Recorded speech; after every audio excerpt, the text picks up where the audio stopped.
Hi, everyone, and welcome into another episode of Security Sessions brought to you by Compyl. I have with me today, as always, great thought leaders in this space. And today we're going to be discussing two emerging trends that are picking up speed as we approach 2024. I brought with me today Stas, as always, and AJ.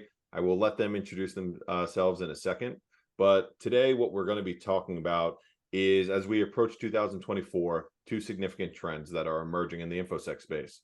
The need to enhance efficiency, automation in organizations, and the need to embrace outsourcing and understanding what limitations internal resources and expertise may pose to an organization. AJ, thanks so much for being here. Looking forward to having you on the show. Why don't you tell us a little bit about yourself? Yeah, I appreciate you all having me and the opportunity to chat about what I think is a pretty important topic. But yeah, I'm AJ Yan. I'm the partner in charge of product innovation here at Armanino. Armanino is a top 20 public accounting firm. I've been with the firm here for about a year. My role is to build technology to help the firm automate a lot of the stuff they do in the accounting world, which has been really cool. Prior to joining Armanino, I was a startup founder as well. So been through the grind that Stas is in right now, and ran a company for about 3 years, doing some cybersecurity compliance automation. Started my career in cyber as an Army officer. So been doing this for a while now. Really enjoyed the space. I think it's an amazing field, and I'm glad to get to talk with you all today about it.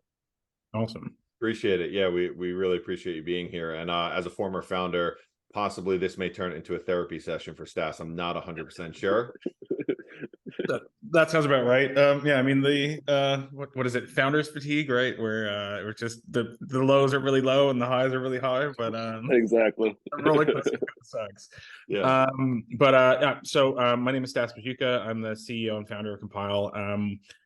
We're a security automation platform. My background personally is information security and compliance. I've been in this space for 20 some years. I've got every accreditation from CISSP to certified ethical hacker to CCNP. So I've been doing this this is the only thing I've ever been doing, even as a kid. Yeah, I live and breathe this stuff. So I think today's topic is actually pretty interesting because we deal with a lot of auditors, deal with a lot of accounting firms, and we deal with a lot of companies that are looking for help in the security space. So I think this is a good time. That's great. Cool. Well, this is how we kind of shape this conversation. There's 3 takeaways we expect viewers can kind of actually get from this. So I believe that they're going to be able to walk away from this and understand the strategic importance of automation and outsourcing. Also, they'll be able to understand some insights in balancing internal and external resources. And then lastly, have a bit of a preparedness when it comes to the evolution of cybersecurity landscape, where it's going, where it came from. But AJ, I kind of want to just start with you. The term AI, Stas and I were at a conference last night. It's interesting, right? AI has been around for a long time, but maybe it's a little more mainstream today. It's becoming a little more accessible. We're seeing it across so many solutions. But talk to us from your experience about the evolution of AI and even machine learning and kind of how it's reshaping security solutions. Yeah, I think it's an exciting time. I think because there's so much buzz and a lot of buzzwords, and naturally security professionals are skeptical. So we're like, hold on, man, like what's going on here? Why is everybody saying AI, AI? But I think the potential of what we can do when it comes to rapid threat detection, and being able to really go out there and get some real time analysis of very large data sets that we're going up against and figure out what are the patterns. How can we identify some threats faster than maybe our human analysis are? And I think that's the exciting thing, because security professionals by trade, we're curious. We have a pretty good imagination, and oftentimes, especially in the early parts of your career, you don't get to experience that creativity because you're stuck doing some of these mundane tasks. So I see AI as an opportunity to really do some better data analysis up front that allow our people to get back to do what we hired them to do, which is to think. I also think, being able to respond very quickly. In cyber, we all say, it's not a matter of if, it's a matter of when something bad might happen. But now with AI and ML, maybe we can detect it sooner. Maybe we can respond quicker and use some of these tools. So I think when companies are kind of thinking about this future with AI and machine learning and all the buzzwords around, don't think about it as this thing, the solution that's going to solve all your problems. It's more about a thing that can help enhance the things that your people are doing, and hopefully make you respond a little bit quicker, respond a little bit faster. That's Well interesting. said. Yeah, well said. I like that too. The idea of like it's not a matter of if, but when. Something we often talk about is the idea of organizations used to have the luxury of thinking of prevent breach, and it's really clear now. It's an assumed breach territory, and if you're not prepared for it, you're going to have some issues. Stas, certainly there's risks that come across this, with this stuff, right? What are some of the kind of trepidation around bringing AI into a security program? I'll Yeah, start there. yeah, no, absolutely. I mean, the obvious things would be inputting personal data or sensitive data into large language models and training them off that. And if they get breached, or even worse, like the 23andMe breach that just happened, where now biometric data has been released to the public, and I mean, you can't scrub that. Safeguards need to be put in place. I think a lot of people are still wondering what those safeguards are. I think we're also in a weird place where governments don't want to put in too much regulation, because if we hinder the growth and innovation in the US, and then China exceeds us, then that becomes its own problem in itself. So I think we're in a really weird limbo phase. I think it's similar or comparable to like social media. I think there's still very little regulation about that as well, and I think it's a very similar scenario there. I think I mean, I've sat on so many boards this year where they're literally just trying to figure out how they can best utilize ML and AI now that they actually can tangibly see the benefits of it. And even things like, because like Atlassian released their own AI package as well, but Atlassian has some of the most confidential data an organization has, right? Especially in Confluence and all the tickets, and especially if they run customer tickets to that as well. So they're very, like, just even thinking about something as simple as that, we're like, why wouldn't we turn it on? Well, it has all your customer data in it. It has how you support them, how you configured them, what type of data is in there. Like, it has all the keys to the kingdom. So like, even things like that, like just carving out like rules and policies, and then again training the end users on how to properly use it, and what's acceptable and what's not. I mean, I agree with AJ's point. Like, it's a tool that can help streamline a lot of processes, to get people focusing on strategic rather than tactical, but it also introduces a new level of complexity, and another thing to manage. Yeah, for sure. AJ, I'm curious, have you seen any have you come across any organizations that maybe have unsuccessfully implemented AI into a kind of a workflow, or are there any areas that you see as specifically as potential areas that maybe AI wouldn't be a great solution? Yeah, that's a great question. I think I've seen folks try to incorporate AI in like the audit, governance, risk, and compliance kind of area. And I think the idea that you can use AI to test a certain control kind of gets away from the point of the audit, which is to truly look at the individual aspect of that company and the threats facing them from an individual perspective, because the risk facing company A and company B, regardless if you're in the same industry, same size, are different. They're going to be different based off of a lot of other factors. And I think that's one area where I would caution, the security professionals, that in the compliance and audit space, we can use a ton of technology to make our lives easier. But at the end of the day, an audit is a human making an opinion on something going on. And I often say, security requires context. Without the context, it doesn't really matter what you're talking about. And I think in the audit compliance world, it's the same thing. It requires context. And sometimes, I can say, hey, I don't want this. I have a tool that goes out and looks at my cloud environments, and I'm saying that there's no bad security groups or whatever. There's no ports that go on sensitive things. But maybe you have a reason for that. Maybe there's a reason. Maybe there's a reason for a public S3 bucket because it's serving up, pictures to your website. That we can't just say AI can solve that in an audit and do all of this. It requires a little bit of that human, and I think that's probably across security. To your point, Stas, it's not it's going to enhance things, but we have to truly look at it from a context perspective. We have to say, is there, it's not going to solve 100% of the problem. And then also, like, where you need to think about, to your point, Stats, this is a new threat vector. This is a new attack surface. You have just extended your attack surface by having and using these tools. So maybe it doesn't make sense in certain areas to try to pull AI in to do these things.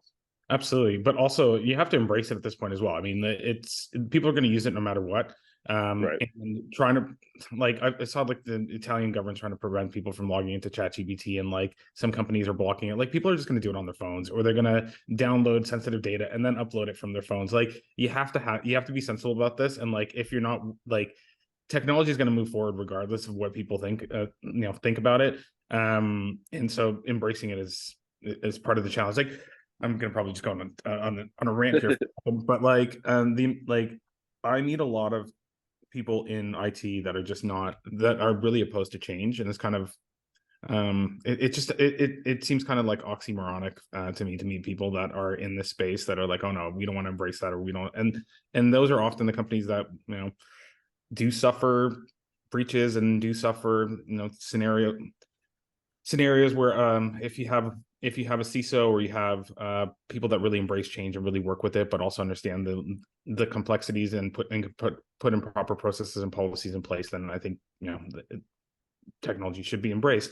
The one point I was just gonna make. Do you guys remember Knight Capital? I think it was like in 2015 or 2016, UK based trading company. Yeah. So like before AI and ML, because like all hedge funds were doing this way before all of this stuff ever came out, but like they put an algorithm in charge of their trading platform, and then it lost them like a huge amount of money really, really quickly, because it was not there was no checks and balance. But like, that was one of the examples that just came to mind in terms of putting in checks and balance around AI. Right. Yeah. I'm curious what the both of you are. I'm going to give you both a chance to respond to this. So this is a quote from the chief security officer and vice president of Logarithm, James Carter. So he said, outsourcing will continue to grow as organizations fail to find the talent needed to defend against sophisticated attackers. It's simply more cost effective and efficient for organizations to outsource certain security functions.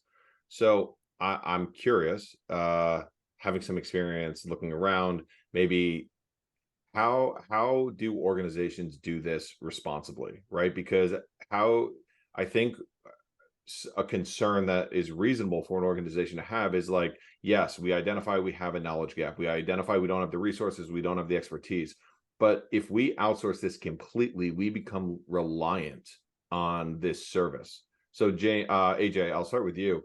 How do you suggest an organization kind of strikes that fine balance? Yeah, I think the key there is that you don't think of your outsource relationship as this like external partner that just does stuff for you and comes back. It is a collaborative thing, and I've seen kind of two ways people handle outsourcing significant functions. One is there's your main person that liaises with this person, this team. They say they have all the information, and it's just kind of siloed.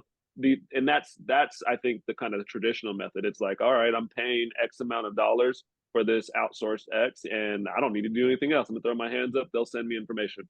That to me is the wrong way to go about it. You're losing in-house expertise. You're becoming super dependent on a third party, and you have really no insight into their financials or what's going on there.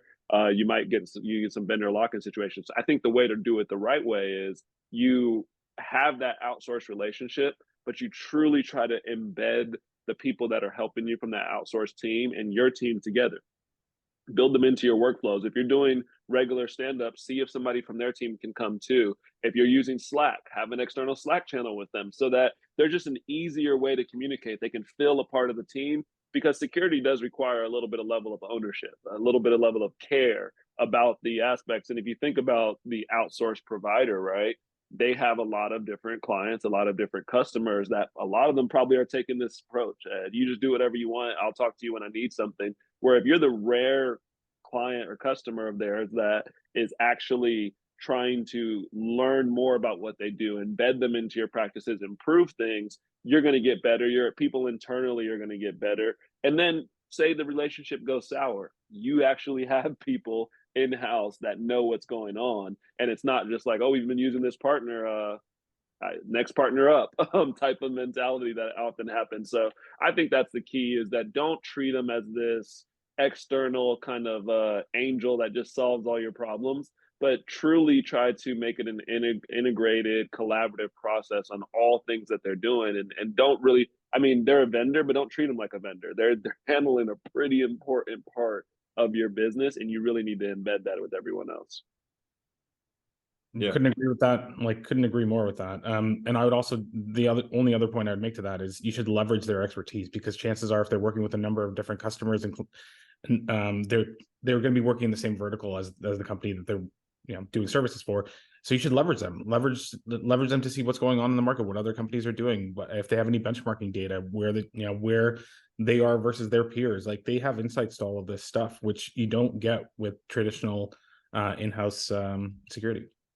Yeah, that's so important. I'm glad that you mentioned that, because I think that's probably an underutilized part for a lot of companies that use outsourced providers. They don't go to them and say, hey, we're thinking about doing X. What have you seen? When companies of my size have done X before, and now they can say, hey, actually, last time one of our clients did that, a bad thing happened. So you might want to do X, Y, and Z. And I think that's like the power of leveraging somebody. And then that goes back to the point of partnership. Of like, let's have the conversation, let's truly be partners, and not treat you as this other kind of thing I just pay for and sit on the shelf. Yeah, absolutely. It all has to be very collaborative. You have to bring them in, you have to get them involved. They should know the teams. No one should really know that they're even outsourced. Right. If anyone does find out, it shouldn't be a big deal. But often AJ, I couldn't agree more with everything you just said. Yeah. We're kind of bouncing back and forth, and I want to kind of bring it together, this idea of outsourcing for some responsibilities, bringing automation in-house to be more efficient. And I think at the end of the day, what's taking place right now is organizations are being forced to think differently about security. It's a different conversation. It can't be an afterthought anymore. And now they're kind of scrambling. And I think we've all seen the numbers around maybe a lack of expertise availability at the moment, and that could be a conversation for another day, because there's a lot of ways to look at that. But I think at the end of the day, what's happening is organizations are really trying to have this conversation be something that can take place in the boardroom, and then have some actionable kind of items coming off of that. So AJ, I'm curious, when it comes to automation and it comes to kind of maybe some cost savings, and we touched on this a little bit, but you're removing the human element out of that loop. How far do you feel with automation can it become dangerous when you take the human out of the loop? And are there any examples that you think of that maybe that wouldn't be a great idea to do it? Yeah, I think you want to make sure that you're still leveraging humans for the critical thinking task, the task where I can look at the data and I can make a decision based off of not another set of data, but based off of true real world experiences. And then that's the beauty of having diverse teams as well on a security team, because now you're tapping into all kinds of different experiences that they had. And I think that's the key. I think one of the things I've seen recently, I think Azure, I don't even know what they call it anymore, Sentinel, whatever, they have like this new AI incident response thing where like it will spit out, create a ticket, it'll do all these things, right? And I'm like, you probably want a human to go in and say, is this low, medium, or high? You probably want another look at that. And I think those are the areas where I would say, let's use it to get, I see an event, I know it's bad, here's the details, but let's let the humans do the critical thinking, because that's what we're hiring them for. That's what, and if you think about someone like yourself, right? I can't train ChatGPT on your 20 years of experience. That's just not possible. You have that is intrinsic to you. And I think that's where, as leaders, we have to encourage our teams, hey, use the AI, use technology to enhance, but I hired you to think.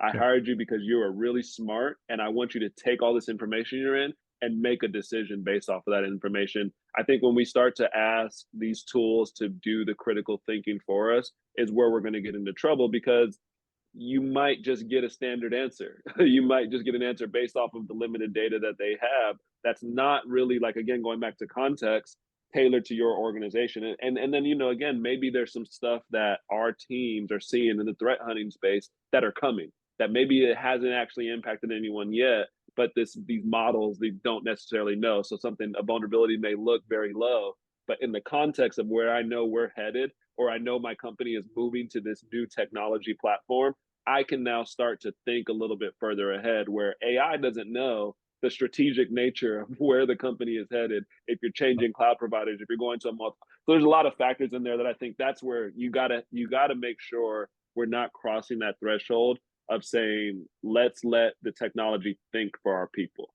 Nobody wants to work in that field. Nobody wants to work in a field where you're not thinking. We all like, that's why we're in this field we're in. We like to use our brains. But you also don't want to rely on technology because there's too many other factors out there. But you also don't want to lull yourself into a false sense of security, right? And that's going to happen the more and more that you rely on these tools. Also, this is a new technology, right? And every technology is susceptible to malware and all kinds of sophisticated attacks. We're already seeing that with ChatGPT and some sites blocking access or putting in false information just to be able to play around with or screw around with the algorithm. We're going to see more and more of that as this technology becomes more prevalent. So I think that we need to keep that in mind as well. So I agree. I think there needs to be a human in the loop throughout all of this. It's just where we can get the most amount of efficiency gains with the least amount of risk. I mean, it's all a trade-off. Yeah, for sure. Stas, I'm curious, what's the most interesting use of AI that you've seen within a GRC solution? The most interesting, okay, I've got this. Yeah, so what I have recently seen is the ability to be able to scan through like policy standards and procedures and actually check about what's going on in an organization and actually seeing if it ties back up. And I think that has been probably the most interesting thing I've seen in a while, because no one ever goes to that level of policies or reviewing policy standards and procedures, especially if the procedures are quite long and sophisticated. But with integrations and AI, you can actually check what's actually going on versus what's actually stated, what is happening in policies and standards and procedures. I think like that's the first time I've ever seen that technology being applied, and I thought it was really really neat. I also thought being able to run like real-time desktop exercises off the back of all of that as well. So basically, like we had a client come to us asking if like, hey, what we're seeing all this ransomware going on, especially with like the Ion incident that happened earlier in the year, where position data was taken and they're still not sure if who has it or if it actually was leaked. But to be able to just run an analysis on that, just even to get like the juices flowing and just thinking about it a bit more, if it already knows the context of like policy standards, procedures, or technology stack, it's pretty interesting like how much information, how accurate it could be just on a first go. And just like I think it's interesting to compare that with traditional risk analysis versus what AI is putting out, and then being able to compare the two. I think that technology can be very powerful in the future.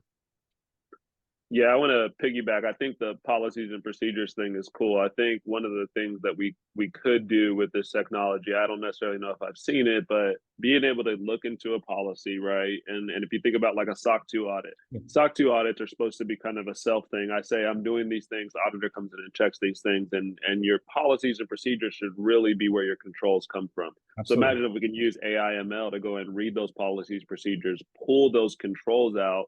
And then now we're looking into the systems and say, is this story from start to finish the same? That's are we right? And because as you know, Stats, like that doesn't happen. Like the policy says one thing, the SOC 2 report says another, and then in reality, this is what happens. So if we can get to a point where we know if I wrote it in the policy, my audit report is going to check that. But then I'm also going to actually be able to enforce it with technology that's Yeah. when we're getting to kind of this promised land of security, where we're using technology to really drive forward value. Absolutely. And I think from doing that, you can also identify the gaps that are actually existing in the organization. And depending on the size of the organization, right, it might not always make sense to hire a CISO or even have an information security manager or whatever. So from doing that type of analysis, you can determine like, hey, like this space is very broad, it's very wide, there's a lot of disciplines in it, and like our existing teams have these disciplines and we're happy with it, but these three areas we're worried about, we should consider outsourcing them. So it's a very good way of identifying what where the gaps in the organization are and how to close them out. Yep. Guys, I'm gonna just kind of cut for a second. Yeah.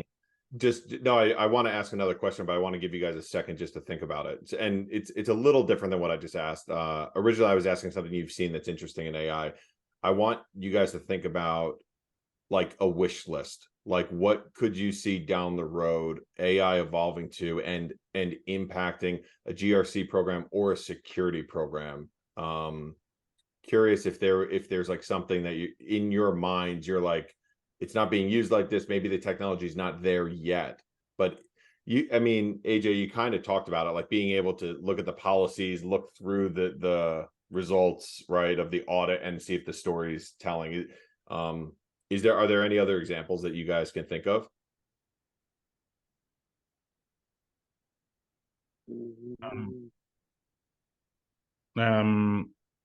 I like for me, I think one of the biggest hurdles in security, well, in the security space is being able to actively manage a benchmark across your technology stack.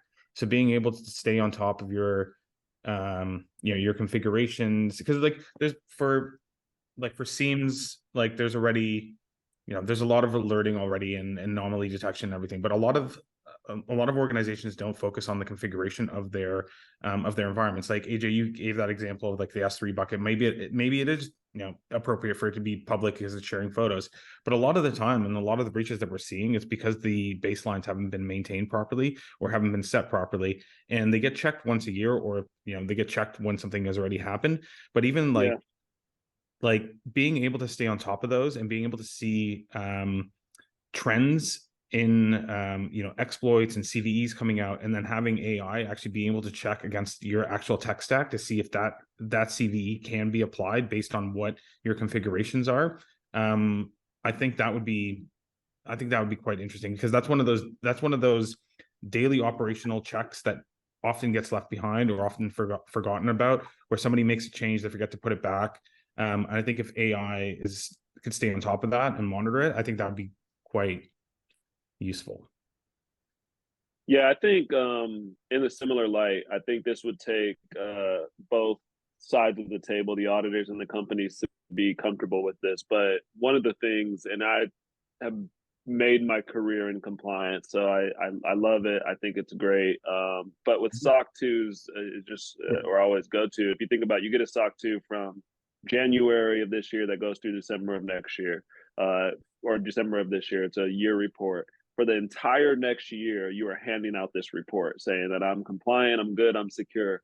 But by like December of the following year, that report potentially has data in there from 24 months ago. And people are using this to make decisions on whether or not your company is secure. So I think something that would be really cool if the industry got to is just another level of transparency. And imagine we have this SOC report that still you do on an annual basis. But if I'm a customer and I care a lot about data protection, I really just want to know what are you doing from a data protection perspective to truly protect my data?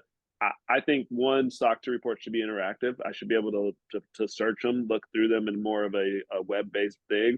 But imagine if we had technology where a company has continuous compliance controls in place. They're using a nice platform that does that. And that platform can now surface and say, to your point, Stas, how much did you drift away from what was in your SOC 2? Where are you at today, actually? Where does this actually... And it doesn't have to be the whole report, because that's really difficult to do on some of the SOC 2 controls like board meeting minutes or HR stuff. But the technical stuff, if I really care about your network security, I just want to know, hey, how does network security look today compared to it did last January? And I also think with AI, we should be able to start showing how have programs evolved. when companies go through their first ever SOC 2 Type 1 compared to 10 years later when they're on their 10th SOC 2 Type 2, completely different security program. Completely different company. Right. And we should be able to show that journey. That would be a great security story to tell. And I think using AI to go back and historically and say, like, you used to do this control this one way. Look Yep. how much better this control is over time. And then, by the way, actually, what you said in your report last January, it's still happening today. We can still validate that. But again, like that takes a level of transparency that people get super comfortable with. Auditors also have to feel comfortable with it, that they're not going to lose their job. But I think that's kind of my wish list of, can we make compliance so much more useful for everyone, so that people don't look at it kind of in a negative tone and get frustrated around compliance initiatives, but they really say, hey, like, I love compliance because it's giving me data that I didn't even have access to before.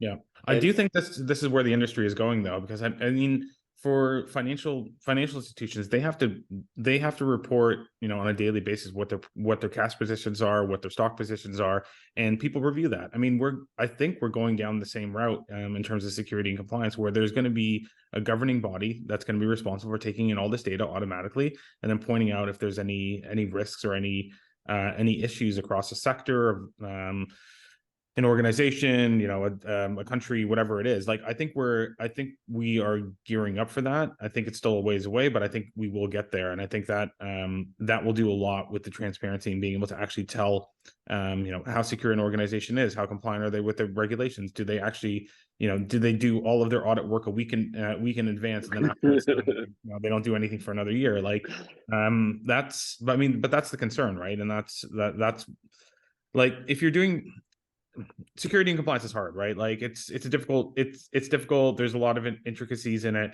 but we should be transparent about it because everybody else is having these problems as well. Like, we're working with like a number of different customers right now where we're running benchmarks for them all anonymously. But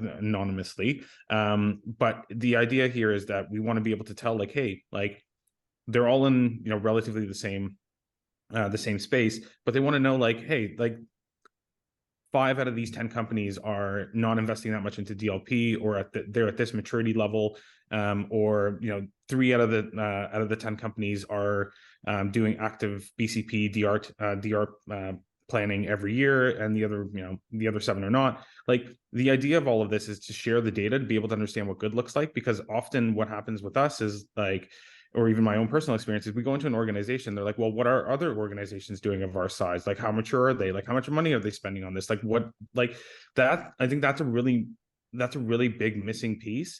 And even like with like the big 4, because they have benchmarking data, if you ever question them about where that benchmarking data is from, they can't answer it. But I think if that data was made available and could be consumed, I think that would add a lot to the industry.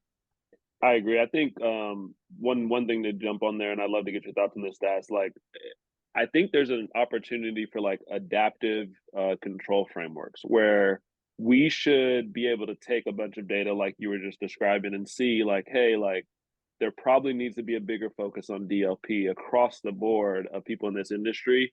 Let's make sure that for the next year, that control is looked at, or even thinking about BCDR, right? With COVID, how many companies were caught with their pants down that had no plan to what they're going to do, and they all had in the event of a global issue in their BCDR plans, but nobody tested that. And then I wonder how many SOC 2s after that actually, or audit reports actually looked into, do you have a good plan for if there's another COVID-19 like event? And that would, I think that's like, to what you're describing, I think, as I think about a future state, is using data to help companies. But I also think there should be some governing something that says, hey, based off of the latest and greatest technology, your audit reports, auditors, you need to look at X, and companies, you need to start proving X as well, because the world adapts. These frameworks, to me, they change too slow. And they don't keep up. So you often have auditors getting creative with more technical controls, which is great. That's great but that's a hit or miss. You have to have a technical auditor that kind of understands that to get there. And that's hard to find in itself. But I like that. That's exactly what I was thinking as well. Because like, I mean, the ISO 27001 standard just got refreshed after 9 years. So from 2013 to 2022. I mean, PCI just got updated, and NIST is coming out with a new standard from 2018. I mean, that's in in framework land, that's pretty good from 2018 to 2024. But yeah, there needs to be some sort of way, some sort of adaptive way where companies should be able to see like adjust for revenue, adjust for vertical, adjust for company size, and like, and then I want to show me what good looks like and what others are doing, and what, you know, what trends exist, and analysis has been done on this, and how much money are they spending on this. Like, that's all really extremely useful data. And I think that would, yeah, next business idea. Right. It's also, I think that's incredible. That would be incredible, right? For mature businesses. It would also be really incredible for startups to understand what a security journey looks like, especially when they are not technical founders. And just to get some sort of baseline as to what the journey could be. Because I don't want to go down this road too much, AJ, but I think there would be a new industry, this audit prep world, that might not be happy to have their SOC 2s dug into. Yeah. Oh yeah. But 100%.